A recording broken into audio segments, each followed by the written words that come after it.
Teslas are known for their ultra-modern interior, which includes no buttons or knobs. All functions are activated and controlled on the touchscreen itself, including the windshield wipers and even the AC flow. The first thing you will notice is the size of the screen. While most car screens average about 7 inches in size, the Tesla's is a whopping 15 inches. It looks like an iPad that was just stuck to the car. The display has a resolution of 1920 by 1200 and the color is just exceptional. It's mounted horizontally instead of vertically. So we're gonna start off filming this in the just park mode because the screen does change as you start to drive. So the first thing on the screen is actually your mileage. So here you can see we have 119 miles left to go. And then on the left here, you can see we're in drive, but it's on hold. So as soon as I hit the park button, on the stock, it goes to the P, it makes the P bold, and then now my car is here as an avatar, showing that it is parked.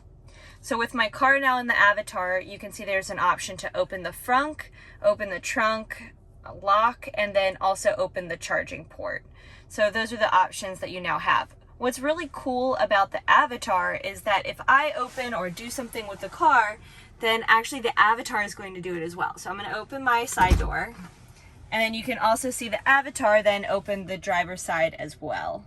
So I think that's really cool that the little avatar then mimics your actions in your own car. And then now I'll actually turn the wheel.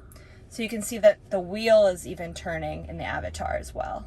So right now I'm actually not wearing my seatbelt because we're parked and filming, but definitely wear your seatbelt. But if you're not, then it actually shows you on the screen here as well. It highlights the little guy with the seatbelt here, and then it also shows you which seat is not wearing its seatbelt. So clearly Tom and I right now are both not wearing our seatbelts. And then also I'll go through the top buttons here. So first you can see the lock or unlock. So our car's unlocked, it's in the park position. You can see the time of day, how hot it is, 81 degrees right now. And then you can see who the driver is and their profile. So I'm driving, but also Tom's profile is also on here, or you can put it in valet mode. Then the next button is Sentry mode, and then you have the dash cam, and then you also have the LTE here showing you how much data you have in that area so that your car can use it for something like Netflix or YouTube. And then also you have the Bluetooth just saying it's on, and then you can see that the airbag is on here because we do have Tom sitting in the passenger seat. So now let's go through the climate control. So since that is something that's usually pretty easy to change, there are no buttons here. We also change that on the screen. So I'm gonna go to this little fan option, and then that you can see now that this is where the airflow is. So the way you change the airflow is actually by using your fingers. And so you can say I want it closer, I want it more direct in the middle, or I want the air to go towards the outside of the seat. So those are your options. You can also say that you want it to be higher, so level 2, level 3. You can see I have the AC on. I can also turn the AC off, but it's really hot here, so I want to leave that on. And then also you can turn on your heated seat in the left-hand side, so you can see all the options for the heated seat. If I tap it, it turns the heated seats on. Definitely don't want that on right now, though. And then I can go back to the fan option, and then you also have different options here. So this will be climate will turn on or off after you leave the car. So right now I have it turned off. So if I go into a store, then the climate will turn off. When I come back in the car, it will turn back on. But then if I hit on, then it will actually stay cool inside the car until I come back. And then also you have the dog mode so that if your pet is left inside of the vehicle, that the vehicle will not get too hot. And then the final mode is the camp mode here. If you are camping inside of your car, then you can adjust the climate to that. So now let's go over some basic commands. So the first thing we're gonna do is go down to the car, click the car, and then you can see that there's some different options here. I'm not going to go through them all because there's some really small details hidden within this that aren't necessarily super important, but we will go over the quick controls first. So here we have the exterior light option where we have ours currently on auto. You can turn yours off or on parking. You can also have the front fog light, which is shown on the front of the screen. If you do have that on, I do have that on, but then you can turn it off. Also the mirrors, this is how you can adjust the mirrors or the steering wheel. So you do need to be able to like click the button and then you use the wheel in order to move it up or down. So here, I'm able to move it up or down.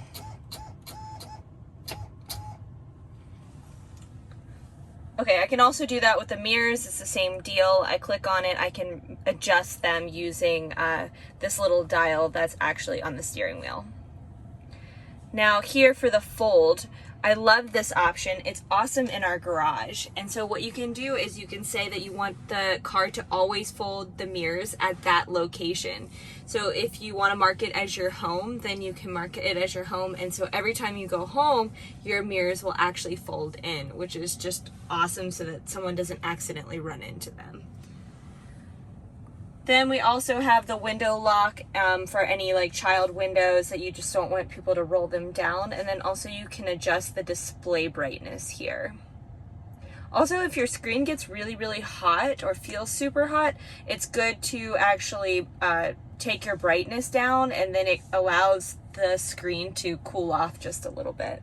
So now the next important one is the driving function. So you can actually change how the car drives and how it feels. So if I hit driving here, you can see we can change the acceleration, steering mode, and stopping mode. So you have the options of chill or standard in acceleration. So this just honestly is how fast the car will take off. And so I only drive in chill because the standard is very zippy. It kind of feels like you're on like a roller coaster ride or something, and I get a little like car sick when we actually do leave it on standard. So it's very fun to drive, very sporty, but I wouldn't do it when there's a ton of people in the car just because it is really hard to kind of get used to that motion. Then the next one is the steering mode. So it goes all the way from comfort to sport. So as you go to the right, the steering wheel actually gets a little bit harder to turn. So it tightens it up a bit. So I like the comfort steering mode. I would say that's like a standard car steering mode. And then, I mean, other people have other preferences though for their steering, but I like mine to be pretty loose. And then the final one is stopping mode. So hold is just typical regenerative braking. And so that means basically when I can use one pedal driving. So with the pedal, you can either press and go, and then once you release, it actually does end up stopping the car at some point. When you hit roll means that you're basically going to keep on moving instead of just coming to a consistent stop. And then creep means that when you're driving, you know, when you put it in drive, your car actually will idle forward, whereas in a typical EV vehicle, it does not actually move forward even if you are in drive until you hit that pedal.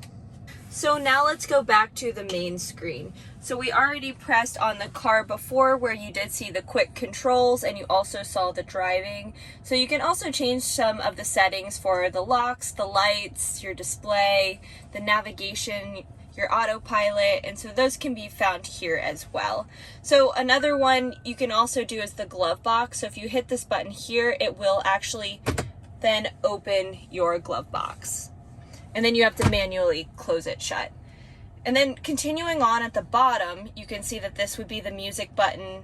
This is the camera button, so it does show you all of the angles of the cameras, which is pretty cool. And then here, the next button is actually the windshield wipers. So this is kind of odd to have the windshield wipers on the screen itself, but you would hit here and then that's how you would actually turn on the windshield wipers and control the speeds. You can also use the voice command here if you think that actually touching the screen is inconvenient. So now to turn it off, and then, so for the up arrow, this also gives you a ton of options. So call is just to call someone, you have a calendar that hooks up to your phone, camera, which was already what we took a look at before. Then you had energy, which basically just tracks your energy usage of your car. Charging, which I will show you. So this one, you could actually set the level to where you want it to be charged. And so I can move it up or down. We keep it about like 80%. And then also you can schedule your charge here. Then we have the web, so if you want to search something on Google, entertainment, so that's any games, and then toy box, which basically are the Easter eggs. And so if you are interested in the Easter eggs, then feel free to check out my Easter egg video. I will put that above and then also in the description down below. And then now continuing on, we have the heated seats. So this is for the driver's side and then also for the passenger side. Then we already went over the AC options. And then here you can quickly change the temperature as well if you would like here, or you can go into the AC itself. And then finally you have the 2 defrosters for the front and back, and then the sound for the audio and what the level is. So I've showed you all of the important commands here for when we are parked. So now the screen does change when we go into the driving mode, so I'm going to show you that now. So here we're gonna go drive, and then now we're gonna go take off a little bit, and you can see that the miles per hour now pops up at the top. So it's actually showing us how fast we are going there. And then also at the bottom underneath the vehicle, you can actually see what kind of driving we have on, which is the chill mode. So at this point you can change and see if you don't like that mode, you can always change in your settings to go to the standard mode later on, but you do need to be in park to actually change that. So that concludes my overview of the Tesla infotainment system. So this applies to both the Tesla Model 3 and the Tesla Model Y. If you guys have any questions, feel free to put them in the comments down below and I will do my best to answer them. But if you found this video helpful, please give me a like as well. That really helps out my channel. But thank you guys so much for watching, and I will see you in my next video.